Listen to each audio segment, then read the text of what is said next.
So here's what First Take was breaking down earlier today.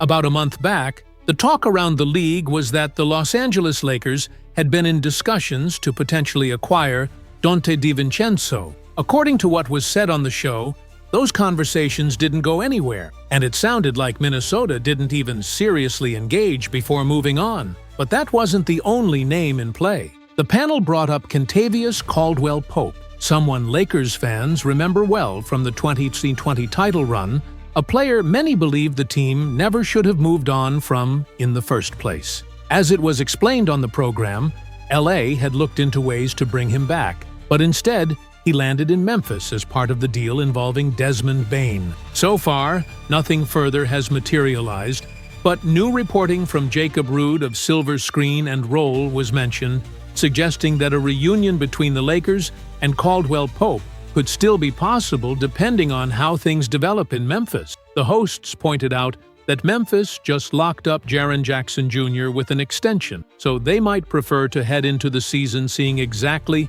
how Caldwell-Pope fits with Ja Morant, perhaps even filling a role similar to what Bane has provided. They could experiment with him at the 3 at times. His stint last year in Orlando wasn't impressive, but the show emphasized that it might be more about context than decline. Caldwell-Pope's best years came playing alongside elite offensive engines, guys like LeBron James in Los Angeles and Nikola Jokic in Denver, players who can bend a defense with a single dribble and make the game easier for everyone around them. In Orlando, the offensive ecosystem was completely different. There wasn't that same level of high IQ playmaking or the kind of floor vision that can consistently put him in rhythm. The panel pointed out that for a player like Caldwell-Pope, those tiny details matter. Without a top-tier creator collapsing the defense, forcing rotations, and delivering pinpoint passes right into his shooting pocket, he's often left having to create off the bounce or shoot under tighter coverage, situations where he's simply less effective. It's not that his skill set diminished, it's that his environment shifted. The numbers back it up. His catch-and-shoot percentages spiked dramatically when paired with superstars who can manipulate the defense and open up the floor. That's why the panel felt it's no coincidence he's looked his sharpest in systems built around stars who demand constant attention, giving him that extra half-second to square up and let it fly. The thinking was, if you put him next to someone like Luka Doncic, his production could rise again. But in Memphis, there's a chance he could remain just okay, not bad, but not reaching the impact level he's known for. And if the Grizzlies find themselves stuck in the middle of the standings, maybe fighting for a play-in spot, that could be the window for the Lakers to make a move. The trade framework discussed was Gabe Vincent and Maxi Kleber for Caldwell-Pope. In that scenario, Memphis would clear some salary and roster flexibility without giving up future assets, while LA would add a proven 3-and-D veteran who fits seamlessly alongside their stars. The panel agreed it's the kind of deal that makes more sense closer to the trade deadline, when both teams have a clearer picture of their season. If Caldwell-Pope is playing at a solid but unspectacular level, say, shooting around 38% from deep instead of 42%, Memphis could decide it's better to reset around Ja and Jaren and prepare for a bigger roster overhaul. For the Lakers, the bonus is that his current contract aligns perfectly with their long-term salary plans, making it not just a basketball fit, but also a front office win. On the show, they dug even deeper into why Caldwell-Pope's contract makes this discussion so intriguing. He's set to make $21.6 million this season, with a player option for the same amount next year. And the consensus from the table was that he's almost certain to pick that up.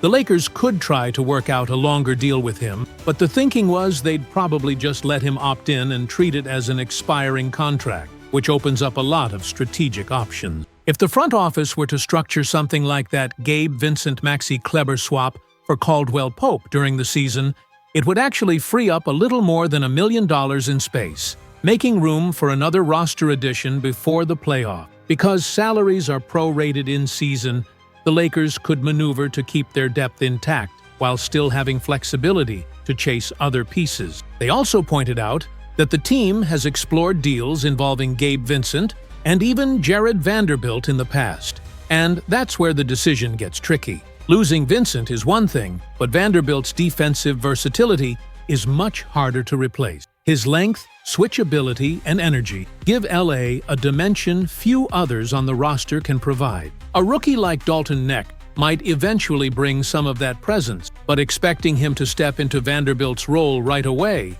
would be unrealistic. That's why the panel kept circling back to the idea of moving Vincent and Kleber, rather than someone like Vanderbilt. From Memphis's perspective, it would open up meaningful cap flexibility for next season, giving them more room to either re-sign key players, absorb another contract in a future trade, or become a more aggressive player in free agency. For Los Angeles, it's not just about adding Caldwell-Pope's two-way presence without sacrificing their best defensive specialist. It's about positioning themselves for the bigger picture. Caldwell-Pope's $21, $6 million expiring deal becomes far more than just a short-term roster upgrade. That expiring slot immediately turns into one of the most valuable tools a front office can have in the modern NBA. A clean, mid-sized salary that can be paired with picks and players to chase a star without gutting the roster. It's the kind of asset that keeps your championship window open longer because it gives you options, both during the season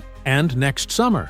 If a superstar like Giannis Antetokounmpo or Nikola Jokic ever signaled they were ready for a change of scenery, the Lakers could step into the conversation with a package that includes Caldwell-Pope's contract, multiple first-round picks, and young, high-value talent like Austin Reeves.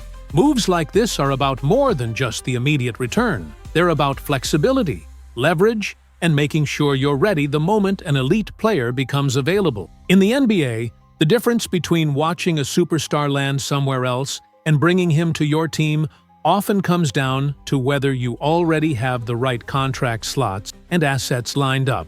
In this case, the Vincent and Kleber route gives LA the present-day boost of Caldwell-Pope and the future upside of a trade chip that could fundamentally alter their championship trajectory. Even if no mega deal materializes, the expiring contract alone could be valuable. If Caldwell-Pope came in and played well, he'd help immediately. If he was just good, not great, the Lakers could scale back his role, let the contract come off the books, and keep their cap sheet clean for the future. It was also mentioned that the team has its eyes on preserving flexibility for as far out as 2027, and this type of move fits that strategy. Caldwell-Pope will be 32 at the time of a potential trade, turning 33 later in the season. Despite his age, his durability stands out: 77, 76, 76, and 77 games played over the last 4 years. Availability matters, and he's been remarkably consistent in that regard.